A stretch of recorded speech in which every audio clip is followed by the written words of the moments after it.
خب شما اومدید روی صحنه با حضور این مرد بزرگ روی صحنه شبابه و قرمه نشون میدید من صحنت من جون من با خود میبرید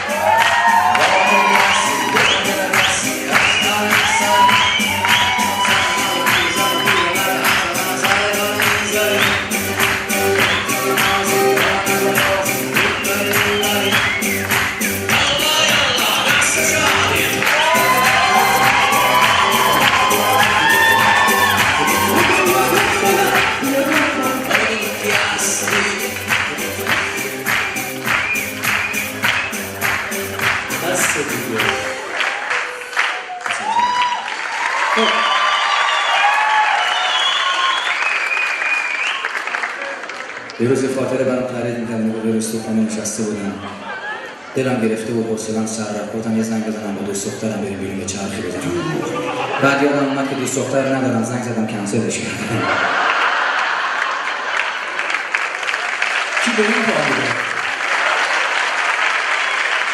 با یه بنز اسپانسر که مهدی که از دوستای من میخواد برای من بگیره رفته بود سر قرار دختره نشست تو ماشین گفت من حقیقتش به تو یه دروغ گفتم دختره رنگش پرید گفت تو دقیقاً چیه به من دروغ گفتی گفت من هم زن دارم من بچه دارم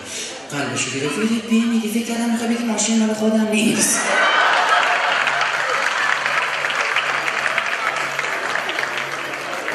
سوره دقاقی منکه برسیده به تو که نمیدونی کودک درون رسیده میگفت کودک درون من هفته دیگه نامزدی شد من هنوز دارم عصر یخبندان 3 رو میکنم یه ساله در یک مکتب هست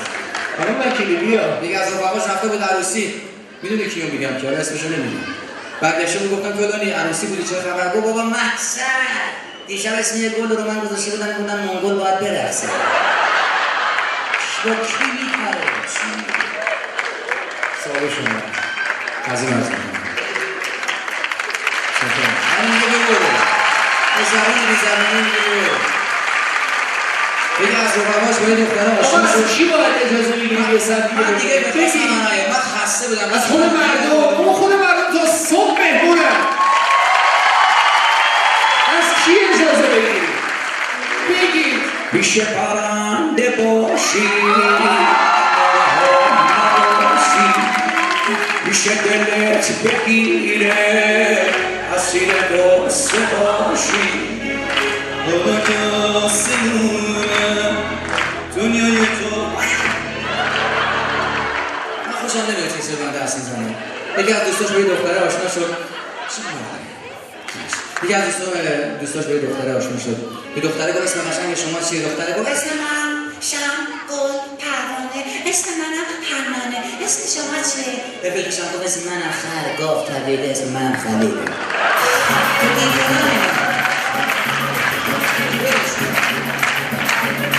خب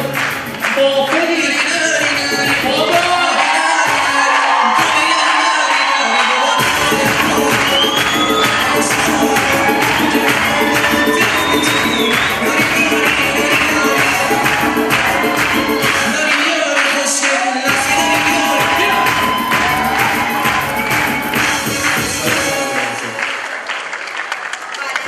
خانم وکیلی عزیز شنیده بودیم یه چیز بهتر میخونیم دیگه خوندم هر چی بود تموم شد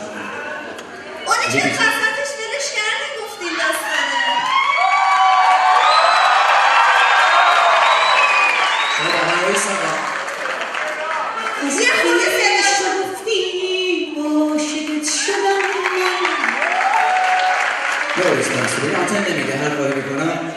من چهره های اصولا یه 12 شب به بعد که صدا باستر بهتره خب عزیزان موافقید همه خوابن اون کسی که باید اینو ببره اوین الان خوابه بخونه ببینید عزیزان خاطره جفگیر نکنید راحت تر بگه من خبر نکنم